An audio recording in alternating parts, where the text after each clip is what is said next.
जिंदगी में मन की शांति होना बहुत जरूरी है।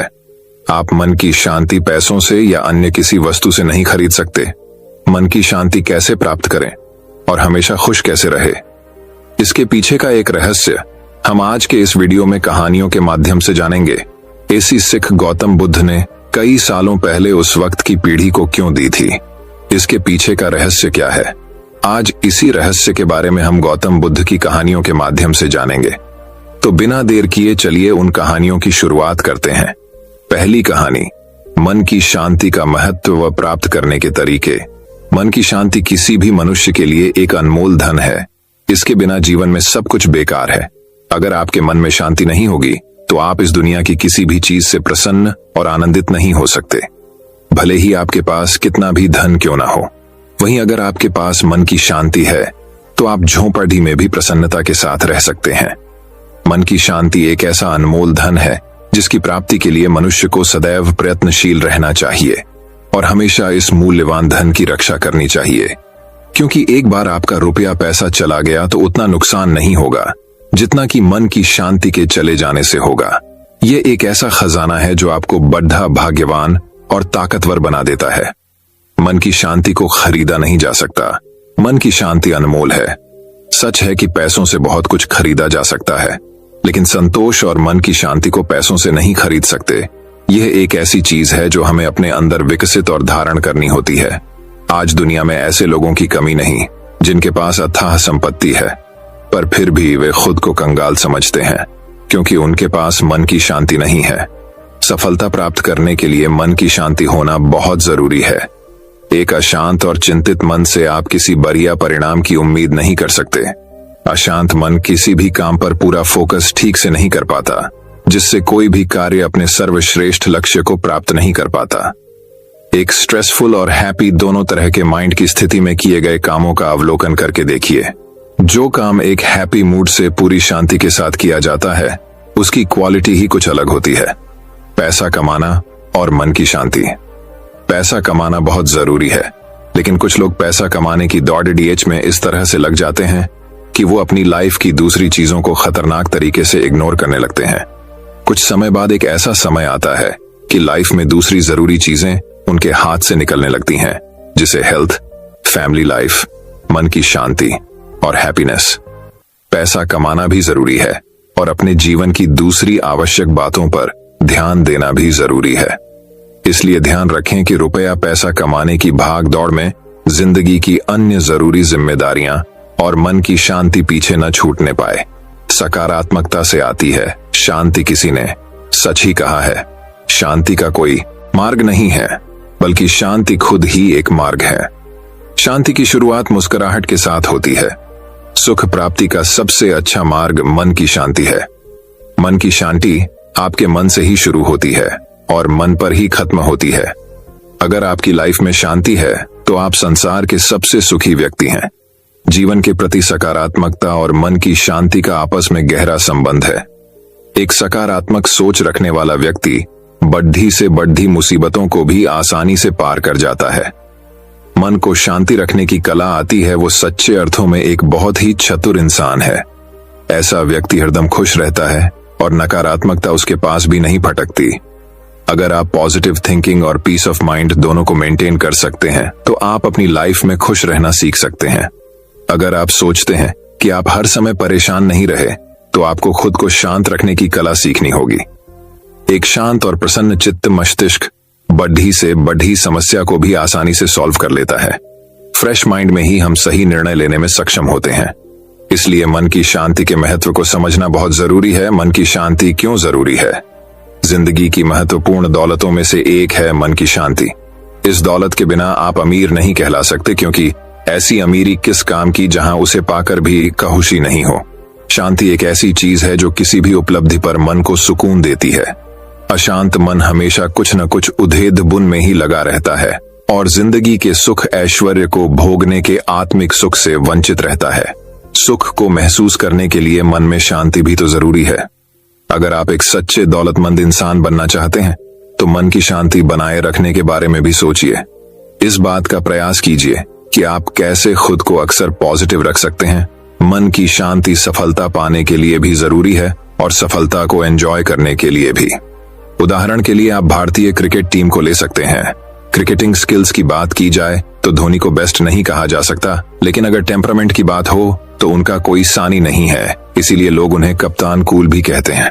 और यही कूलनेस, यही पॉजिटिविटी उन्हें इतनी सल्लफता दिलाती है। इसके अलावा ये सफलता का सही तरह से जश्न मनाने में भी मदद करती है। कड़वाहट को भुलाइए, माफ करिए और मधुरता को अपनाइए। बहुत से लोगों की आदत होती है कि वो पुरानी बातों को सालों साल तक याद रखते हैं और उन पर सोचते रहते हैं। किसी ने कुछ कड़वी बात कह दी तो उसे लंबे समय तक दिमाग में रखना और उस पर सोचते ही रहना मन की शांति को बिगड़ने के लिए पर्याप्त है। इसलिए कड़वी बातों को अधिक समय तक मन में न रखें। इसके बजाय आप कुछ अच्छी और मधुर स्मृतियों के बारे में सोच सकते हैं जो आपके मन को अच्छी लगें। ये बात याद रखिए, जीवन में शांति से जीने के लिए दो ही तरीके हैं। माफ कर दो उन्हें जिन्हें तुम भूल नहीं सकते, भूल जाओ उनको जिन्हें तुम माफ नहीं कर सकते। तुम यहाँ माफ करने का अर्थ सिर्फ दूसरों को नहीं, खुद की गलतियों को भी माफ करना है। माफ करने का मतलब किसी कैदी को आजाद करना है और ये जानना है कि आप ही वो कैदी थे। माफ करना जीवन की एक बड़ी जीत है। यह एक बहुत बड़ी क्वालिटी है। अगर आप माफ करना नहीं जानते, इसका मतलब आप खुद को शांत रखने की कला में अपरिपक्व हैं। माफ करना, कड़वी बातों को भूलना और नेगेटिविटी को खुद पर हावी नहीं होने देना मन की शांति को बनाए रखने के लिए बेहद आवश्यक है। अपनी शांति खुद खोजिए। ईश्वर ने हम सबको यूनिक बनाया है, इसीलिए शांति प्राप्त करने के हमारे तरीके भी एक जैसे हों ये जरूरी नहीं। जरूरी ये है कि हमें वो तरीका पता हो जो हमें सूट करता है। अगर आपको मेडिटेशन करके मन की शांति मिलती है तो वो आपके लिए सही तरीका है, लेकिन अगर किसी का इसमें मन नहीं लगता और गाने सुनकर शांति अनुभव करता है तो उसके लिए ये सही तरीका है। इसी तरह किसी को सोशल वर्क करके, तो किसी को स्पोर्ट्स में इन्वॉल्व होकर, तो किसी को बच्चों के साथ समय बिताकर पीस ऑफ माइंड मिल सकता है। तरीका हो भी हो, मन की शांति जरूर प्राप्त करनी चाहिए। मित्रों, मन की शांति एक बड़ा लक्ष्य है। चलिए हम सब मिलकर अपने अपने जीवन में इस लक्ष्य को प्राप्त करने का प्रयास करते हैं और इस जीवन को सार्थक बनाते हैं। तो दोस्तों, अब चलिए हमारे दूसरे कहानी की शुरुआत करते हैं। दूसरी कहानी दोस्तों बात बहुत समय पहले की है। बनारस के राजा ब्रह्मदत्त को एक पुत्र हुआ। वह बड़ा होकर एक मतलबी और क्रूर आदमी बन गया। ऐसा आदमी जो हमेशा यह साबित करने की कोशिश करता है कि वह बाकी सभी से ज्यादा सख्त है। वह एक बदमाश था जो लगातार लोगों को धक्का देता था और झगड़े करता था। जब भी वह लोगों से बात करते थे तो अश्लील बातों से झगड़ लगा देते थे, सीधे सीधे, और वह हमेशा क्रोध करने में तेज रहता था। ठीक उस फुंफकारने वाले सांप की तरह जिस पर अभी अभी पैर पड़ा हो। महल के अंदर और बाहर के लोग उससे वैसे ही भागे जैसे किसी भूखे नरभक्षी राक्षस से भागते हों। वे उससे ऐसे बचते थे जैसे उनकी आंख में धूल का एक कण चला जाए। उसकी पीठ पीछे सभी लोग उसे दुष्ट राजकुमार कहते थे। एक दिन राजकुमार ने तैराकी करने का निश्चय किया, इसलिए वह अपने सेवकों समेत नदी पर उतर गया। अचानक रात में जैसा अंधेरा हो गया, बहुत बड़ा तूफान आया। इतना कठोर होने के कारण राजकुमार हमेशा यह दिखाने की कोशिश करता था कि वह किसी भी चीज से नहीं डरता। इसलिए वह अपने नौकरों पर चिल्लाया, मुझे नदी के बीच में ले जाओ और मुझे नहलाओ, फिर मुझे किनारे पर वापस ले आओ। उसके आदेश का पालन करते हुए वे उसे नदी की बीच धारा में ले गए। फिर उन्होंने कहा, अब हमारे पास मौका है, हम यहाँ जो कुछ भी करेंगे राजा को कभी पता नहीं चलेगा। तो चलो दुष्ट राजकुमार को मार डालो, तुम बाढ़ में जाओ, किसी काम के लिए नहीं। इसके साथ ही उन्होंने उसे तूफानी उफनती नदी में फेंक दिया। जब वे वापस लौटे तो बाकी लोगों ने पूछा कि राजकुमार कहाँ है। उन्होंने उत्तर दिया, हमें नहीं पता। जैसे ही बारिश शुरू हुई वह हमसे अधिक तेजी से तैरकर वापस बनारस चला गया होगा। जब वे महल में लौटे तो राजा ने पूछा, मेरा बेटा कहाँ है? उन्होंने कहा, हमें नहीं पता महाराज। जब तूफान आया तो हमने सोचा कि वह हमसे पहले ही वापस चला गया। राजा ब्रह्मदत्त ने एक खोजी दल एकत्र किया और राजकुमार की तलाश शुरू कर दी। उन्होंने नदी के किनारे तक पूरे रास्ते सावधानी से खोजा, लेकिन वह नहीं मिला। ये क्या हुआ था? अंधेरे, हवा और बारिश में राजकुमार नदी की बाढ़ में बह गया था। सौभाग्य से वह एक तैरते हुए मृत पेड़ के तने को पकड़ने में सफल रहा। वह बेचैन होकर प्रिय जीवन को थामे रहा। जैसे जैसे वह बहता जा रहा था, वह सख्त आदमी डूबने से इतना डर रहा था कि वह भयभीत असहाय बच्चे की तरह रोने लगा। वह यूं कि कुछ समय पहले ही बनारस में एक बहुत अमीर आदमी की मृत्यु हो गई थी। उसने अपना खजाना नदी के किनारे, नदी के उसी किनारे पर गाड़ दिया था। उनके भाग्य में 40 मिलियन सोने के सिक्के थे। धन के प्रति उसकी कृपण लालसा के कारण उसका पुनर्जन्म एक नीच सांप के रूप में हुआ, जो अपने खजाने की रक्षा करते हुए भी अपने पेट के बल लौट रहा था। नदी के किनारे पास ही एक स्थान पर एक और अमीर कंजूस ने 30 मिलियन सोने के सिक्कों का खजाना दफन कर दिया था। इसी तरह धन के पीछे कंजूस होने के कारण उसका पुनर्जन्म पानी के चूहे के रूप में हुआ था। वह भी अपने गड़े हुए खजाने की रखवाली करने लगा। जब तूफान आया तो सांप और पानी का चूहा दोनों अपने बिलों से बाहर निकल आए और उफनती नदी में बह गए। डूबने के डर से वे दोनों डरे हुए रोते हुए राजकुमार को ले जा रहे उसी मृत लट्ठे को पकड़ने लगे। एक सिरे पर सांप चढ़ गया और दूसरे सिरे पर पानी वाला चूहा। वहां पास में ही कपास का एक ऊंचा पेड़ भी उगा हुआ था। उसमें एक युवा तोता बसेरा कर रहा था। जब तूफानी बाढ़ आई तो कपास के पेड़ की जड़ें बह गईं और वह पानी में गिर गया। जब उसने उड़ने की कोशिश की तो हवा और बारिश ने छोटे तोते को सांप, पानी के चूहे और दुष्ट राजकुमार के साथ उसी मृत लकड़ी पर गिरा दिया। अब लट्ठे पर 4 लोग थे जो नदी के एक मोड़ की ओर तैर रहे थे। पास ही एक छोटी सी कुटिया में एक साधु व्यक्ति नम्रता पूर्वक रहता था। वह बस बोधिसत्व, आत्मज्ञानी व्यक्ति बन गया। उनका जन्म काशी के एक धनी उच्च वर्गीय परिवार में हुआ था। जब वह बड़ा हुआ तो उसने अपनी सारी संपत्ति और पद त्याग दिया और नदी के किनारे अकेले रहने लगा। वह आधी रात थी जब उस पवित्र व्यक्ति ने दुष्ट राजकुमार की घबराहट भरी चीखें सुनी। उसने सोचा, यह एक भयभीत इंसान की तरह लगता है। मेरी दयालुता मुझे उसे अनदेखा नहीं करने देगी। मुझे उसे अवश्य बचाना चाहिए।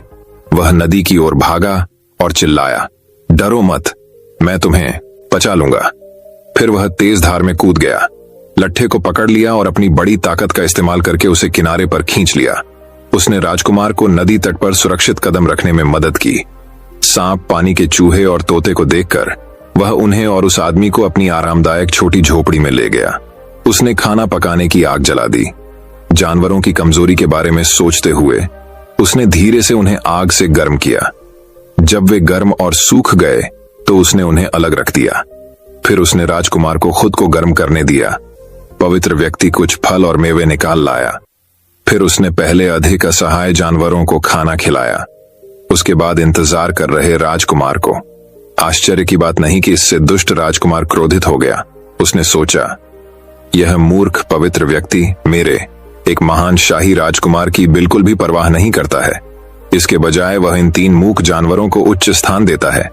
इस प्रकार सोचकर उसने सौम्य बोधिसत्व के प्रति प्रतिशोधपूर्ण घृणा उत्पन्न कर ली। अगले दिन पवित्र व्यक्ति ने मृत लकड़ी के लट्ठे को धूप में सुखाया। फिर उसने उनका भोजन पकाने और उन्हें गर्म रखने के लिए उसे काटा और जला दिया। कुछ ही दिनों में उसी लकड़ियान द्वारा बचाए गए 4 लोग मजबूत और स्वस्थ हो गए। सांप पवित्र व्यक्ति के पास अलविदा कहने आया। उसने अपने शरीर को जमीन पर टिकाया, खुद को ऊपर उठाया और सम्मान पूर्वक अपना सिर झुकाया। उसने कहा, आदरणीय, आपने मेरे लिए बहुत अच्छा काम किया है। मैं आपका आभारी हूं और मैं कोई बेचारा सांप नहीं हूं। एक निश्चित स्थान पर मेरे पास 40 मिलियन सोने के सिक्कों का खजाना गड़ा हुआ है और मैं यह खुशी से मैं आपको दे दूंगा। यह आपके लिए है, सभी के लिए जीवन अमूल्य है। जब भी आपको पैसे की आवश्यकता हो तो बस नदी के किनारे आएं और पुकारें, सांप सांप। जल चूहा भी पवित्र व्यक्ति को अलविदा कहने के लिए उसके पास आया। वह अपने पिछले पैरों पर खड़ा हो गया और सम्मान पूर्वक अपना सिर झुका लिया। उन्होंने कहा, आदरणीय, आपने मेरे लिए बहुत अच्छा काम किया है। मैं आपका आभारी हूं और मैं कोई बेचारा पानी वाला चूहा नहीं हूं। एक निश्चित स्थान पर मेरे पास भी 30 मिलियन सोने के सिक्कों का खजाना दबा हुआ है और मैं ये खुशी से आपको दूंगा, क्योंकि सारा जीवन अमूल्य है। जब भी तुम्हें पैसे की जरूरत हो बस नदी के किनारे आ जाओ और चिल्लाओ, चूहा चूहा। एक सांप और एक जल चूहे की ओर से ऐसी आभारी उदारता उनके पिछले कंजूस मानव जीवन से बिल्कुल अलग। फिर तोता पवित्र व्यक्ति को अलविदा कहने आया। उसने आदरपूर्वक अपना सिर झुकाया और कहा, आदरणीय, आपने मेरे लिए बहुत अच्छा काम किया है, मैं आपका आभारी हूँ, लेकिन मेरे पास कोई चांदी या सोना नहीं है। हालांकि मैं एक गरीब तोता नहीं हूँ। यदि आप कभी भी बेहतरीन चावल की जरूरत है, बस नदी के किनारे आओ और पुकारो, तोता तोता। फिर मैं हिमालय के सभी जंगलों से अपने सभी रिश्तेदारों को इकट्ठा करूंगा और हम आपके लिए सबसे कीमती सुगंधित लाल चावल की कई गाड़ियां लाएंगे। सभी के लिए जीवन अमूल्य है। अंततः दुष्ट राजकुमार पवित्र व्यक्ति के पास आया। चूंकि उसका मन प्रतिशोध के जहर से भरा हुआ था, इसलिए उसने केवल यही सोचा कि अगर वह उसे दोबारा कभी देखेगा तो उसे मार डालेगा। हालांकि उन्होंने जो कहा वह था, आदरणीय, जब मैं राजा बन जाऊं तो कृपया मेरे पास आएं और मैं आपको 4 आवश्यकताएं प्रदान करूंगा। फिर वह बनारस लौट आया और जल्द ही नया राजा बन गया। थोड़ी देर में पवित्र व्यक्ति ने यह देखने का निश्चय किया कि क्या इन चारों का आभार वास्तविक है। सबसे पहले वह नदी के किनारे गया और चिल्लाया, सांप सांप। पहले शब्द की ध्वनि पर सांप उसके घर से बाहर जमीन के नीचे आ गया। उसने आदर पूर्वक प्रणाम किया और कहा, हे पवित्र, इसी स्थान के नीचे 40 करोड़ सोने के सिक्के दबे हुए हैं, उन्हें खोदो और अपने साथ ले जाओ। बहुत अच्छा, पवित्र व्यक्ति ने कहा, जब मुझे आवश्यकता होगी मैं फिर आऊंगा। सांप से विदा लेकर वह नदी के किनारे चला और चिल्लाया, चूहा चूहा। पानी का चूहा प्रकट हुआ और सब कुछ वैसा ही हुआ जैसा सांप के साथ हुआ था। इसके बाद उसने चिल्लाकर कहा, तोता तोता। तोता अपने पेड़ पर बने घर से उड़कर नीचे आया, आदरपूर्वक प्रणाम किया और कहा, हे पवित्र, क्या आपको लाल चावल की आवश्यकता है? मैं अपने रिश्तेदारों को बुलाऊंगा और हम आपके लिए पूरे हिमालय में सबसे अच्छे चावल लाएंगे। पवित्र व्यक्ति ने उत्तर दिया, बहुत अच्छा, जब मुझे आवश्यकता होगी तो मैं फिर आऊंगा। अंततः वह राजा से मिलने के लिए निकला। वह शाही आनंद उद्यान में चला गया और रात भर वहीं सोया। प्रातःकाल वे अत्यंत विनम्र एवं प्रतिष्ठित होकर बनारस नगर में भिक्षा का भोजन लेने गए। उसी सुबह कृतघ्न राजा एक भव्य रूप से सजे हुए शाही हाथी पर बैठा हुआ शहर के चारों ओर एक विशाल जुलूस का नेतृत्व कर रहा था। जब उसने प्रबुद्ध व्यक्ति को दूर से आते देखा तो उसने सोचा, आहा, यह आलसी बेघर आदमी मुझे धोखा देने आ रहा है। इससे पहले कि वह सबके सामने यह बखान कर सके कि उसने मेरे लिए कितना कुछ किया, मुझे उसका सिर काट देना चाहिए। तब उसने अपने सेवकों से कहा, यह निकम्मा भिखारी कुछ मांगने आ रहा होगा, इस निकम्मे को मेरे पास मत आने दो। इसे तुरंत गिरफ्तार करो, इसके हाथ इसकी पीठ के पीछे बांध दो और इसे हर सड़क पर कोड़े मारो। कोने उसे शहर से बाहर फांसी ब्लॉक में ले जाओ और उसका सिर काट दो। फिर उसके शरीर को एक नुकीले काट पर उठाओ और इसे सभी को देखने के लिए छोड़ दो, आलसी भिखारियों के लिए। इतना ही, राजा के आदमी उसके क्रूर आदेशों का पालन करते थे। उन्होंने उस निर्दोष महान व्यक्ति को एक सामान्य अपराधी की तरह बांध दिया। उन्होंने फांसी ब्लॉक के रास्ते में हर सड़क के कोने पर उसे बेरहमी से कोड़े मारे, लेकिन इससे कोई फर्क नहीं पड़ता कि उन्होंने उसे कितनी जोर से कोड़े मारे। उसका मांस काट डाला, वह प्रतिष्ठित रहा। प्रत्येक कोड़े मारने के बाद उन्होंने सभी को सुनने के लिए बस घोषणा की। यह साबित करता है कि पुरानी कहावत अभी भी सच है, एक कृतघ्न आदमी की मदद करने की तुलना में नदी से मृत लकड़ी निकालने में अधिक इनाम है। कुछ दर्शक आश्चर्यचकित होने लगे कि उन्होंने प्रत्येक सड़क के कोने पर केवल यही क्यों कहा। उन्होंने एक दूसरे से कहा, इस गरीब आदमी का दर्द किसी कृतघ्न आदमी के कारण हुआ होगा। इसलिए उन्होंने उससे पूछा, हे पवित्र व्यक्ति, क्या तुमने किसी कृतघ्न व्यक्ति की कुछ सेवा की है? तब उसने उन्हें सारी कहानी बताई और अंत में उन्होंने कहा, मैंने इस राजा को एक भयानक बाढ़ से बचाया और ऐसा करके मैंने खुद पर यह दर्द उठाया। मैंने पुराने बुद्धिमानों की बातों का पालन नहीं किया, इसीलिए मैंने वही कहा जो मैंने कहा था। यह कहानी सुनकर बनारस के लोग क्रोधित हो गए और एक दूसरे से कहने लगे, इस अच्छे आदमी ने राजा की जान बचाई, परंतु वह इतना क्रूर है कि उसके मन में जरा भी कृतज्ञता नहीं है। ऐसा राजा हमें कैसे लाभ पहुंचा सकता है? वह हमारे लिए ही खतरनाक हो सकता है। हमें उसको पाने दो। उनके क्रोध ने बनारस के नागरिकों को भीड़ में बदल दिया। उन्होंने राजा पर तीरों, चाकुओं, लाठियों और पत्थरों से हमला किया। शाही हाथी पर बैठे बैठे ही उनकी मृत्यु हो गई।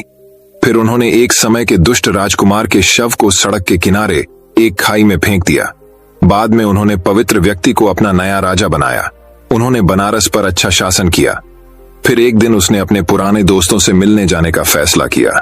इसलिए वह एक बड़े जुलूस में सवार होकर नदी के किनारे तक गया। उसने पुकारा, सांप, सांप। सांप बाहर आया।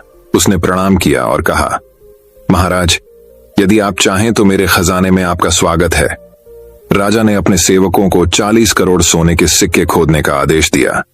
वह पानी वाले चूहे के घर गया और चिल्लाया, चूहा, चूहा। वह भी प्रकट हुआ, प्रणाम किया और कहा, महाराज, यदि आप चाहें तो मेरे खजाने में आपका स्वागत है। इस बार राजा के सेवकों ने खोदकर 30 करोड़ सोने के सिक्के निकाले। तभी राजा ने पुकारा, तोता, तोता। तोता उड़कर राजा के पास गया, आदरपूर्वक प्रणाम किया और कहा, हे प्रभु, यदि आप चाहें तो मैं आपके लिए सबसे उत्तम लाल चावल इकट्ठा कर दूंगा। लेकिन पवित्र व्यक्ति, राजा ने कहा, अभी नहीं मेरे मित्र, जब चावल की आवश्यकता होगी तो मैं तुमसे मांग लूंगा। अब हम सभी शहर लौट आए। उनके बनारस के शाही महल में पहुंचने के बाद राजा ने 70 मिलियन सोने के सिक्कों को एक सुरक्षित स्थान पर रखवा दिया। उसने कृतज्ञ सांप के नए घर के लिए एक सोने का कटोरा बनवाया था। उसके बाद उदार चूहे के रहने के लिए बेहतरीन क्रिस्टल से बनी एक भूल भुलैया बनाई और दयालु तोता एक सुनहरे पिंजरे में चला गया, जिसमें एक गेट था, जिसमें वह अंदर से कुंडी लगा सकता था और खोल सकता था। राजा प्रतिदिन सांप और तोते को सोने की थाली में चावल के पूड़े और सबसे मीठी मधुमक्खी का शहद देता था, और एक अन्य सोने की थाली में उसने पानी वाले चूहे को सबसे सुगंधित चावल दिए। राजा गरीबों के प्रति अपनी उदारता के लिए प्रसिद्ध हो गया। वह और उसके 3 पशु मित्र कई वर्षों तक पूर्ण सामंजस्य के साथ एक साथ रहे। जब उनकी मृत्यु हुई तो उन सभी का उसी तरह पुनर्जन्म हुआ जिसके वे हकदार थे। दोस्तों, यह कहानी हमें यह शिक्षा प्रदान करती है कि कृतज्ञता एक पुरस्कार है जिसका प्रतिफल स्वयं मिलता है। हमें क्रोध और अपनी कामनाओं को अपने काबू में रखना चाहिए। तो दोस्तों, अब चलिए हमारे तीसरी कहानी की शुरुआत करते हैं। तीसरी कहानी, दोस्तों, बहुत समय पहले की बात है। प्रबुद्ध व्यक्ति का जन्म एक हाथी के रूप में हुआ था। वह आश्चर्यजनक रूप से सफेद रंग का था, पॉलिश की हुई चांदी की तरह चमक रहा था। उसके पैर बेहतरीन लाख के समान चिकने और चमकीले थे। उसका मुंह सबसे खूबसूरत लाल कालीन की तरह लाल था और उसकी अद्भुत आंखें बहुमूल्य रत्नों के समान थीं, जो 5 रंगों में चमक रही थीं, नीला, पीला, लाल, सफेद और लाल। इस शानदार हाथी की शानदार सुंदरता प्रबुद्ध व्यक्ति का बाहरी रूप था, लेकिन यह उनकी आंतरिक सुंदरता का केवल एक हल्का प्रतिबिंब था, क्योंकि पिछले कई जन्मों के दौरान उन्होंने खुद को 10 सिद्धियों से भर लिया था। ऊर्जा, दृढ़ संकल्प, सच्चाई, संपूर्णता, सामान्य दुनिया से लगाव का त्याग, समता, ज्ञान, धैर्य, उदारता और निःसंदेह प्रेम कृपा। जब वह वयस्क हो गया तो हिमालय के जंगलों के अन्य सभी हाथी उसका अनुसरण करने और उसकी सेवा करने आए। बहुत पहले उनके राज्य में 80,000 हाथियों की आबादी थी।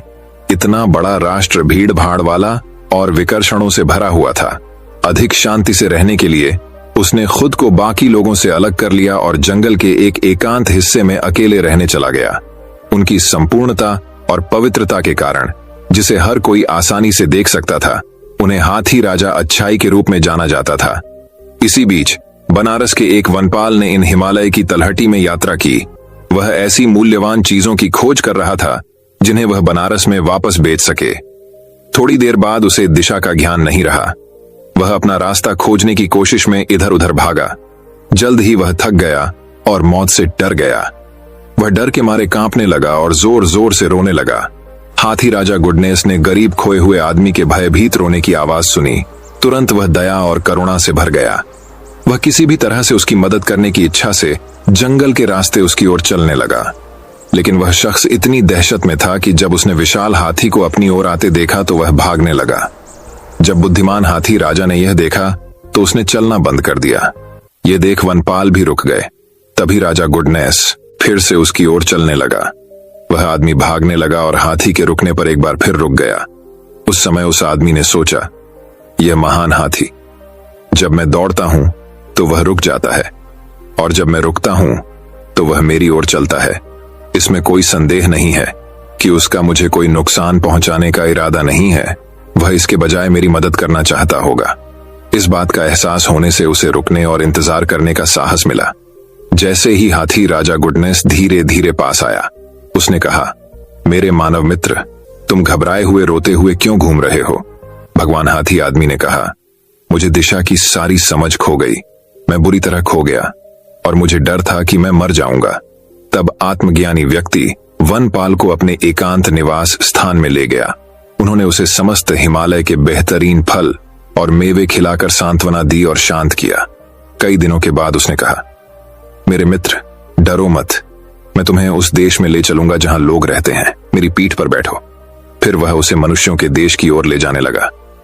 इस शानदार प्राणी पर आराम से सवारी करते हुए आदमी ने सोचा, मान लीजिए लोग मुझसे पूछते हैं कि मैं कहां था, मुझे सब कुछ बताने में सक्षम होना चाहिए।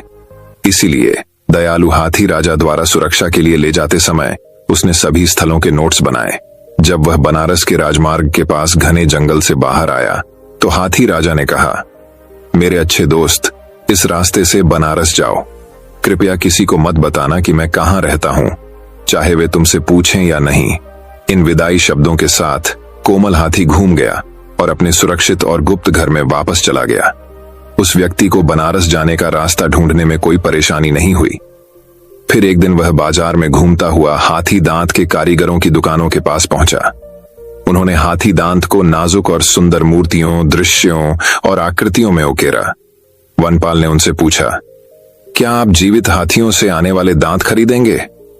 हाथी दांत तराशने वालों ने उत्तर दिया, क्या सवाल है? हर कोई जानता है कि जीवित हाथी के दांत मृत हाथी की तुलना में कहीं अधिक मूल्यवान होते हैं। फिर मैं तुम्हारे लिए कुछ जीवित हाथी के दांत लाऊंगा, वनपाल ने कहा। केवल पैसे की परवाह करते हुए, हाथी राजा की सुरक्षा की अनदेखी करते हुए और जिसने उसकी जान बचाई उसके प्रति कोई आभार व्यक्त किए बिना उस आदमी ने अपने अन्य प्रावधानों के साथ एक तेज आरी डाली और राजा अच्छाई के घर की ओर निकल पड़ा। जब वह पहुंचा तो हाथी राजा ने उससे पूछा, हे मेरे प्यारे मानव मित्र, क्या चीज तुम्हें दोबारा वापस लाती है? एक कहानी बनाते हुए लालची आदमी ने कहा, मेरे स्वामी हाथी, मैं एक गरीब आदमी हूं, बहुत विनम्रता से रह रहा हूं। क्योंकि यह समय मेरे लिए बहुत कठिन है, मैं आपसे दांत का एक छोटा सा टुकड़ा मांगने आया हूं। यदि आप इसे मुझे दे सकते हैं, मैं इसे घर ले जाऊंगा और बेच दूंगा। तब मैं अपना भरण पोषण कर सकूंगा और कुछ समय तक जीवित रह सकूंगा। उस आदमी पर दया करते हुए हाथी राजा गुडनेस ने कहा, बेशक मेरे दोस्त, मैं तुम्हें दांत का एक बड़ा टुकड़ा दूंगा। क्या तुम अपने साथ एक आरी लाए हो? हाँ प्रभु, वनपाल ने कहा, मैं एक आरी लाया था। तो फिर ठीक है, उदार राजा गुडनेस ने कहा, मेरे दोनों दांत काट दो। जैसे ही उसने यह कहा, हाथी अपने घुटनों पर झुक गया और अपने शानदार चांदी सफेद दांत सामने रख दिए। जरा भी अफसोस किए बिना उस आदमी ने दोनों दांतों से हाथी दांत के बड़े टुकड़े काट दिए। प्रबुद्ध व्यक्ति ने दोनों टुकड़ों को अपनी सूंड से उठा लिया। उसने कहा, अच्छा दोस्त, मैं तुम्हें अपने प्यारे दांत इसलिए नहीं दे रहा हूं क्योंकि मैं उन्हें नापसंद करता हूं और उनसे छुटकारा पाना चाहता हूं, नहीं इसलिए कि वे मेरे लिए मूल्यवान नहीं हैं, बल्कि 1000 गुना, यहां तक कि 1,00,000 गुना अधिक प्यारे और सभी जानने योग्य ज्ञान के दांत मूल्यवान हैं, जो सभी सत्य की प्राप्ति की ओर ले जाते हैं। मनुष्य को अद्भुत दांत देते हुए हाथी की इच्छा थी कि उसकी पूर्ण उदारता अंततः उसे महानतम ज्ञान की ओर ले जाए। वह आदमी घर गया और हाथी दांत के दोनों टुकड़े बेच दिए, लेकिन उसे सारा पैसा खर्च करने में देर नहीं लगी। इसलिए वह फिर से हाथी राजा भलाई के पास लौट आया। उसने उससे विनती की, महाराज, आपका हाथी दांत बेचकर मुझे जो पैसा मिला था वह केवल मेरे कर्ज चुकाने के लिए पर्याप्त था। मैं अभी भी एक गरीब आदमी हूं, बहुत नम्रता से रह रहा हूं। बनारस में अभी भी कठिन समय है, इसलिए कृपया मुझे बाकी बचा हुआ पैसा दे दीजिए। आपके दांत, हे उदार। बिना किसी हिचकिचाहट के हाथी राजा ने अपने बचे हुए दांतों की पेशकश कर दी। उस आदमी ने हाथी की खोपड़ी की सॉकेट तक जो कुछ भी वह देख सकता था उसे काट डाला। वह बिना धन्यवाद कहे चला गया। अद्भुत दयालु हाथी का मतलब उसके लिए बैंक खाते से अधिक कुछ नहीं था। वह हाथी दांत को वापस बनारस ले गया, उसे बेच दिया और पहले की तरह पैसे उड़ा दिए। एक बार फिर वनपाल हाथी राजा गुडनेस के हिमालयी घर में लौट आया और उसने फिर से उससे विनती की, हे महान हाथी राजा, बनारस में जीवन यापन करना बहुत कठिन है। मुझ पर दया करो और मुझे अपने हाथी दांत का बाकी हिस्सा, अपने दांतों की जड़ें लेने दो। पूर्ण उदारता किसी भी चीज को रोक नहीं पाती। इसलिए एक बार फिर हाथी राजा अपने घुटनों पर झुका और हाथी दांत के अपने शेष स्टंप की पेशकश की। कृतघ्न विश्वासघाती को हाथी की बिल्कुल भी परवाह नहीं थी। उसने शानदार ट्रंक पर कदम रखा। एक मोटी चांदी की चेन की तरह वह ऊपर चढ़ गया और शुद्ध सफेद मंदिरों के बीच बड़े सिर के ऊपर बैठ गया, बर्फीले हिमालय के गुंबद की तरह। फिर उसने मोटे तौर पर अपनी एड़ी से खोदा, रगड़ा और एक बार सुंदर दांतों के स्टंप से कोमल मांस को फाड़ दिया। उसने महान खोपड़ी से हाथी दांत की जड़ों को काटने और काटने के लिए अपनी सुस्त घिसी पिटी आरी का इस्तेमाल किया। ऐसा कहा जाता है कि कई दुनियाएं हैं, यातना की नरक दुनिया, भूखे भूतों की दुनिया, जानवरों और मानव जाति की दुनिया, साथ ही कई स्वर्ग दुनिया, निम्नतम से उच्चतम तक। इन सभी संसारों में लाखों प्राणी हैं जो किसी न किसी समय हाथी के रूप में पैदा हुए और जीवित रहे। और इस कहानी को बताने वाले कुछ लोग कहते हैं कि हालांकि वे नहीं जानते थे कि क्यों उन सभी एक समय के हाथियों ने महान प्राणी हाथी राजा अच्छाई का दर्द महसूस किया। वनपाल खून से सने हाथी दांत के स्टंप लेकर चला गया, यह सोचकर कि हाथी को दोबारा देखने का कोई कारण नहीं है। उन्होंने कृतज्ञता या सम्मान का कोई संकेत दिखाने की जहमत नहीं उठाई। विशाल ठोस पृथ्वी जो इतनी मजबूत है कि बड़े बड़े पर्वतों को आसानी से संभाल सकती है और सबसे बुरी गंदगी और बदबू को सहन करने में सक्षम है, इस क्रूर आदमी की भारी अवस्थाकर्ता को सहन और समर्थन नहीं कर सकती है।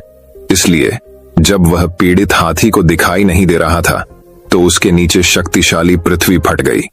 सबसे निचले नरक की दुनिया से आग ऊपर उठी, उसे चमकदार लाल लपटों में लपेट लिया और उसे उसके विनाश की ओर खींच लिया। यह कहानी हमें यह सीख प्रदान करती है कि कृतज्ञ व्यक्ति किसी काम में नहीं रुकता और अपनी मृत्यु खुद से कभी नहीं डरता। दोस्तों, मैं उम्मीद करता हूं कि यह कहानी सुनने से आपके जीवन में अच्छे बदलाव आए होंगे। आपको इस वीडियो से क्या सीखने मिला ये कमेंट करके जरूर बताइए और अपने परिवार, दोस्तों या आपके करीबी इंसान के साथ ये कहानी शेयर करके उन्हें भी इस ज्ञान से परिचित करवाए। बाकी अगर आपको यह वीडियो दिल से अच्छी लगी हो तभी इस वीडियो को लाइक कर देना और आपने अब तक इस चैनल को सब्सक्राइब न किया हो तो चैनल को सब्सक्राइब भी जरूर कर देना। आपका हर दिन शुभ हो और खुशियों से आपका जीवन भरा रहे। धन्यवाद। नमो बुद्धाय।